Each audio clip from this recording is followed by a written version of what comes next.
Hello అండి. గర్భిణీలకు ఉమ్మనీరు అనేది చాలా ఇంపార్టెంట్ అండి ప్రెగ్నెన్సీలో.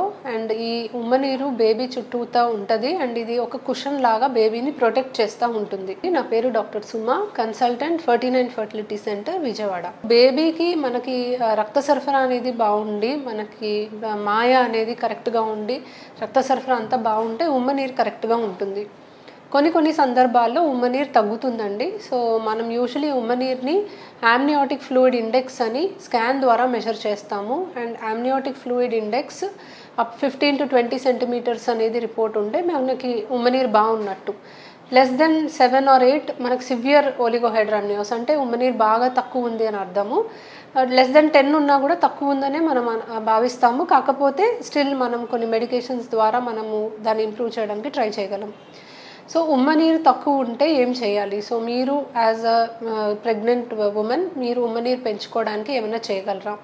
సో హైడ్రేషన్ చాలా ఇంపార్టెంట్ అండి. వాటర్ బాగా తీసుకోవాలి. కనీసం 2.5 to 3 లీటర్స్ ఆఫ్ వాటర్ మీరు డైలీ కన్జ్యూమ్ చేస్తే చాలా మంచిది. దానివల్ల కూడా మీకు ఉమ్మనీరు పెరుగుతుంది. సో వాటర్ అనేది మీరు గుర్తుపెట్టుకొని మీరు తీసుకుంటూ ఉంటే మీకు ఉమ్మనీరు పెరుగుతుంది. సో వాటరే కాకుండా వాటర్ కంటెంట్ ఎక్కువ ఉన్న ఫ్రూట్స్ తీసుకోవడం కానీ, కొబ్బరి నీళ్ళు తీసుకోవడం కానీ ఇలాంటివన్నీ మీరు తీసుకుంటే ఉమ్మనీరు కొద్దో గొప్ప పెరగడానికి అవకాశం ఉంటుంది. రెండోది, పడుకునేటప్పుడు కొంచెం లెఫ్ట్ సైడ్కి తిరిగి పడుకుంటే మనకి గర్భసంచిలోకి రక్త సరఫరా ఇంప్రూవ్ అవుతుంది. దానివల్ల కూడా మనకు ఉమ్మనీరు ఇంప్రూవ్ అయ్యే ఛాన్సెస్ ఉంటాయి. సో వాటర్ ఎక్కువ తీసుకోవాలి అండ్ పడుకునేటప్పుడు కొంచెం లెఫ్ట్ సైడ్కి తిరిగి పడుకుంటే ఉమ్మనీరు ఇంప్రూవ్ అవడానికి ఛాన్సెస్ ఉంటాయి. ఉమ్మనీరు తగ్గడానికి ఏదైనా కారణం ఉందా? కొంతమందికి బీపీ ఎక్కువ ఉండడం వల్ల, లేకపోతే షుగర్ కంట్రోల్లో ఉండకపోవడం వల్ల ఉమ్మనీరు తగ్గుతుంది. సో ఇది మనకు తెలిసినప్పుడు ఆ కాజ్ని ట్రీట్ చేసుకుంటే మంచిది. సో బీపీకి మనం బీపీ మెడికేషన్స్ వాడి బీపీ కంట్రోల్లో ఉంచుకోవడం, షుగర్ ఉన్న వాళ్ళకి డయాబెటీస్ని కంట్రోల్లో పెట్టుకుంటే డెఫినెట్లీ మీకు ఉమ్మనీరు ఇంకా ఫర్దర్గా తగ్గిపోకుండా ఉండడానికి అవకాశం ఉంటుంది. కొన్ని సందర్భాల్లో ఉమ్మనీరు బాగా తక్కువ ఉన్నప్పుడు కొన్ని ఐవీ ఫ్లూయిడ్స్ కూడా మేము సజెస్ట్ చేస్తామండి. ఆమ్నియో ఇన్ఫ్యూషన్స్ లాంటివి కొన్ని ఐవీ ఫ్లూయిడ్స్ కూడా మేము పేషెంట్కి సజెస్ట్ చేస్తాము. అది ఆఫ్కోర్స్ మీ డాక్టర్ చూసి మీకు ఉమ్మనీరు లెవెల్స్ ఎంత ఉన్నాయనే దాన్ని బట్టి ఆ డెసిషన్ అనేది తీసుకుంటారు. ఉమ్మనీరు తక్కువ ఉన్నప్పుడు మీరు బేబీ మూవ్మెంట్స్ అనేవి బాగా గమనించుకుంటూ ఉండాలండి. సో కొద్దిగా తక్కువ ఉంటే యూజువలీ వాటర్ ఎక్కువ తీసుకోండి, కొన్ని పౌడర్స్ రాయడమో, కొన్ని లిక్విడ్స్ పెట్టడమో చేస్తాము.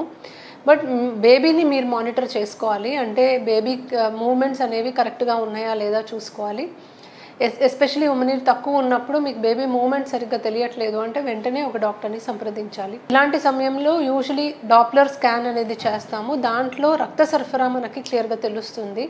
సో రక్త సరఫరా ఇంపేర్ అవ్వలేదు అంటే మాయలో రక్త సరఫరా బాగానే ఉంది, బేబీకి మనకి అంబలికల్ కార్డ్ ద్వారా రక్త సరఫరా బాగానే అందుతుంది, బేబీ బ్రెయిన్లో రక్త సరఫరా బాగానే ఉంది అంటే ప్రాబ్లం ఎక్కువ ఉండదు. బట్ ఈ రక్త సరఫరాలో ఏదైనా కాంప్రమైజ్ ఉంటే ఏ లెవెల్లో కాంప్రమైజ్ ఉంది అనే దాన్ని బట్టి ఏమైనా అర్లీగా డెలివరీ చేయాలా అనేది మేము డిసైడ్ చేస్తాం. సో చాలామందికి ఉమ్మనీరు ఈ మధ్య తక్కువ ఉంటుందండి. కంగారు పడాల్సిన అవసరం లేదు. ప్రతి ఒక్కరికి అది ప్రాబ్లం అని కాదు. చాలా వరకు చిన్న టిప్స్తోనే అది నార్మలైజ్ అవ్వడానికి ఛాన్సెస్ ఉన్నాయి. బట్ అది పర్సిస్టెంట్గా తక్కువ ఉంది అండ్ బేబీకి బ్లడ్ సప్లైలో మనకి ఏదైనా కాంప్రమైజ్ ఉంది అంటే మాత్రం దానికి తగ్గట్టుగా మనం ఏదో ఒకటి ఇంటర్వెన్షన్ అయితే చేసుకోవాలి. Thank you.